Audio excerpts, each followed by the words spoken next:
ہم کافی دنوں سے اس پہ بات کر رہے ہیں اور لگ یوں ہی رہا ہے کہ جو محدود عالمی جنگ کا خطرہ جو ہے وہ مزید جو ہے وہ بڑھتا ہوا دکھائی دے رہا ہے۔ میپ بھی ہم دکھانے جا رہے ہیں سر، لیکن جو سب سے اہم سوال یہ ہے کہ کیا جو عرب کنٹریز ہیں وہ حماس کے لیے اسرائیل سے جنگ لڑیں گے، اور اگر عرب کنٹریز اس جنگ کا حصہ نہیں ہوتے تو پھر یہ جنگ کیسے ایکسپینڈ ہو سکتی ہے؟ جی thank you very much. I think Arab countries کے رسپانس سے پہلے we can discuss the map. اگر وہ دکھا دیں اس میں اس لیے ضروری ہے کہ ابھی اسرائیلی ہٹ دھرمی کو جس طریقے سے ویسٹ نے سپورٹ کیا ہے اور اسپیشلی یو ایس نے، ابھی آئی تھنک ریجن کا اور عالمی امن سخت خطرے میں ہے. میں quickly I think will go over it. یہ جو میپ ہے بیسیکلی یہ سینٹرل کمانڈ ہے یو ایس کی، اس کا ایریا آف رسپانسبلٹی ہے. اس میں جب بھی کانفلکٹ ہوتا ہے تو یو ایس کی سینٹ کمانڈ جو ہے وہ ایکشن میں آتی ہے. آلدو ان کا ہیڈ کوارٹر فلوریڈا میں ہے، لیکن ان کے بیسز ہیں مڈل ایسٹ میں. اور یہ جو لال رنگ سے آپ کو ایریا نظر آ رہا ہے بیسیکلی اسلامک ورلڈ کا ہارٹ بھی کہہ سکتے ہیں. اور اس میں تقریباً 60 کروڑ کی آبادی ہے، اور آئل اینڈ گیس اگر آپ کیسپین کا بھی ملائیں تو یہ تقریباً 60 سے 70% انرجی ریسورس ہے دنیا کا. ابھی اس میں آ جاتے ہیں کہ اس میں جو یو ایس بیسز ہیں آپ کو نظر آ رہے ہیں سینٹرل کمانڈ کے، آلریڈی 2 بیری بیڑے جو ہیں میڈیٹرینین میں ہیں. ابھی خبر ہے کہ نارتھ عربین سی میں انہوں نے بھیجی ہے سب مرین نیوکلیر پارٹ. اور جو ہم ذکر کر رہے تھے کہ 3 چوک پوائنٹس اس کے ارد بھی کافی کنسنٹریشن ہے. رائٹ پہ آپ کو چائنا نظر آ رہا ہے، اس کے بیلٹ اینڈ روڈ کے روٹس ہیں. اگر آپ غور سے دیکھیں نارتھ والا روٹ جو وایا رشیا یورپ کے لیے انہوں نے کیا تھا وہ آلریڈی افیکٹڈ ہے رشیا یوکرین وار کی وجہ سے. اس کا مطلب ہے کہ جو یوریشیا کی انٹیگریشن کے لیے ایفرٹ ہو رہی تھی نارتھ سے، تقریباً وہ بلاک ہو رہی ہے. ساؤتھ میں ان کے 3 روٹس ہیں. سینٹر میں ایک سینٹرل ایشیا کو جاتا ہے وایا ترکمانستان، ایران اور ٹرکی، اور پھر یورپ کو، اور پھر نیچے سی پیک نظر آ رہا ہے آپ کو جو اوپننگ ہے ان کی. اینڈ دین کا میری ٹائم روٹ جو انڈین اوشن سے ہوتا ہوا، اور یہ بھی گزرے گا باب المندب سے، اور اس نے جانا ہے through Suez canal. So it means کہ اس وقت جو بیلٹ اینڈ روڈ ہے اس کا بھی جو فیوچر پروجیکٹس ہیں وہ تھریٹنڈ ہیں کوئی بھی اگر وار ہوتی ہے. صاف ظاہر ہے جب آپ ڈس انٹروائز کر دیتے ہیں اس علاقے میں جو ہے انسٹیبلٹی آتی ہے تو پھر اس میں ٹریڈ وغیرہ پہ بہت زیادہ امپیکٹ آتا ہے. مجھے صرف حیرانی ہو رہی ہے کہ صرف ایک اسرائیل کی زائنس لابی کے پیچھے ایل سے کہ 70-80% اسرائیلی شاید نہیں چاہیں گے. آپ نے نہ صرف پورے ریجن کا بلکہ گلوبل پیس کو سٹیک پہ لگا دیا. بالکل. اور بار بار یہ کہہ رہے ہیں کہ اسرائیل آج بھی آئی تھنک اینٹنی بلنکن گئے ہیں جاپان، تو وہاں پہ کہا جی Israel has absolute right to defend itself. اور یہ آکوپائنگ پاور ہے اور اس کو ایبسولوٹ رائٹ ہے باقی بھاڑ میں جائے دنیا اور پورا ریجن جو ہے وہ جل جائے.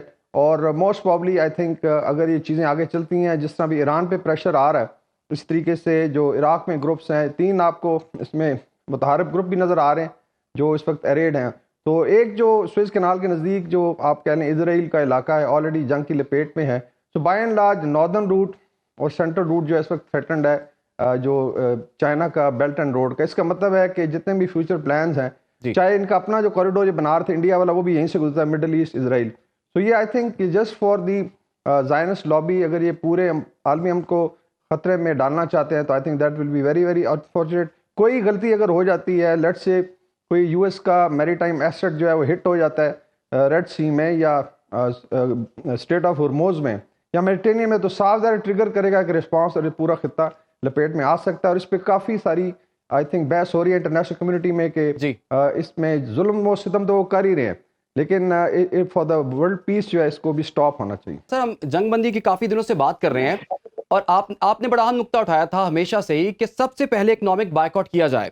اب ترکی کی پارلیمنٹ نے اپنے کیفے میں جو اسرائیلی اشیاء پر پابندی لگا دی ہے. سر یہ مجھے سوال یہ ہے کہ یہ حکومتی لیول پر پابندی کیوں نہیں لگائی گئی؟ پارلیمنٹ ہے تو پورے ملک پہ بھی پابندی لگائی جا سکتی ہے. کیا یہ سب صرف باتیں ہی ہیں؟ اکنامک بائیکاٹ بھی ہم لوگ نہیں کر سکتے اب؟ آئی تھنک یہ بڑا سبسٹینشیل پوائنٹ ہے. اور جو 12 نومبر کو اجلاس ہو رہا ہے آئی think this is the last time جو اسلامک ورلڈ کو ملے گا یا او آئی سی کو کہ وہ اسٹیپ اپ کریں. ہم یہ نہیں کہہ رہے آلدو جو اسلامک پرنسپل کے حساب سے تو وار فرض ہو چکی ہے، میری اپنی انڈرسٹینڈنگ ہے. اس سے زیادہ کیا ظلم و ستم ہوگا؟ اور اس میں آیات نہیں ہے کہ آپ کیوں نہیں اٹھتے جب ظلم کیا جا رہا ہوتا ہے اور آپ کے بچوں کو، آپ کی ماؤں کو، بہنوں کو شہید کیا جا رہا ہوتا ہے. تو یہ ویسے تو فرض ہے لیکن لیٹ سے ماڈرن اسٹیٹ میں ہر ایک کی اپنی اپنی مجبوریاں اور اسٹریٹجی ہے. لیکن اکنامک بائیکاٹ اگر آپ دیکھیں ماشاءاللہ اسلامک ورلڈ کے جو سینٹرل ریجن کے جتنے بھی ممالک ہیں ٹریلینز آف ڈالرز کی اکانومیز ہیں اللہ کے فضل سے ہر ایک چیز ہے، اور صرف آپ نے کیا کرنا ہے بیسیکلی ڈپلومیٹیکلی آپ ایک بڑا اسٹیپ لیں، اور اکنامک بائیکاٹ میں Israel and then comes in کے جو بیکرز ہیں، جس طرح رشیا کا آپ کو یاد ہوگا، رشیا یوکرین وار میں ان کے بیکرز کوئی بھی اسے آئل بھی نہیں لے سکتا تھا، آپ پہ کتنا پریشر تھا، آپ گرین نہیں لے سکتے تھے. تو اس طرح کا اسٹیپ اٹھائیں. یہ 56-57 ملک ہیں، اور ان ٹرمز آف ریسورسز کوئی خدا نہ خواستہ ہم بھوکے نہیں مرنے لگے، لیکن ریکوائر اسٹرانگ لیڈرشپ. اور ہماری اپیل ہوگی OIC سے کہ they should at least come up with this, and then اس میں اگر فورس کرنی ہے تو اسلامک ورلڈ کی اپنی فورس جائے، وہ جا کے اسٹیبلائز بھی کرے اور اسرائیلیوں کو وہاں سے نکالے، اور then they move to the two let's state solution. اس میں ایک اور نقطہ بڑا ضروری ہے جو تھوڑا سا آپ نے کیچ کرنا ہے. آج اینٹنی بلنکن نے بھی کہا جی کہ اسرائیل لانگ ٹرم آکوپیشن کی اجازت نہیں دی جائے گی. اس کا مطلب ہے they are looking at short term occupation کی گنجائش نکال لی ہے انہوں نے، اینڈ پرابلی ان کے پلان میں ہے کہ ٹھیک ہے ابھی یہ کر لے، and then short term could be 1 year، it could be 2 year، جب تک اسرائیل جو ہے ان کو فردر اسٹینگولیٹ نہیں کر سکتا. لیکن آئی تھنک عالمی ضمیر پہ بھی بات ہوئی، اور لوگ کہتے ہیں کہ عالمی ضمیر سویا. میرے خیال میں عالمی ضمیر کو اگر تو صرف لیڈرشپ کا ضمیر کہیں پھر تو وہ سویا ہوا ہے، لیکن اگر یہ انسانوں کی بات کی جائے، بلینز آف پیپل کی، تو جتنے بھی سرویز آ رہے ہیں 76% جو اسٹریٹ پہ، چاہے وہ یورپ ہو، چاہے نارتھ امریکہ ہے، مڈل ایسٹ اسلامک ورلڈ میں زیادہ ہے، شاید 99% ہے، it is with the Palestinian. تو اس کا بھی امپیکٹ آئے گا. آگے ان کے الیکشن بھی آنے ہیں اور وہاں پہ بھی ان کو اس کا خمیازہ بھگتنا پڑے گا. But I think this is the last chance, اور OIC اس کو کر کے دکھائے.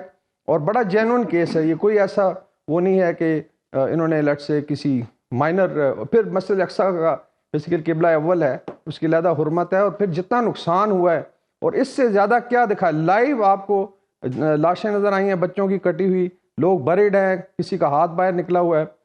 آئی تھنک جو بھی تعداد ہے 10,000 سے زیادہ موسٹ پرابلی بریڈ ہیں، جو کوئی بریل بھی نہیں ان کو کر سکے. تو اس سے زیادہ قسم پرسی میرے خیال میں Islamic world OIC should come forward. ہم پرعزم ہیں آپ کو آگاہ کرنے کے لیے. اگر آپ دنیا بھر سے حاصل ہونے والی اطلاعات، معلومات اور خبریں جاننا چاہتے ہیں تو ابھی سنو نیوز کا YouTube چینل سبسکرائب کریں اور بیل آئیکن پر کلک کریں.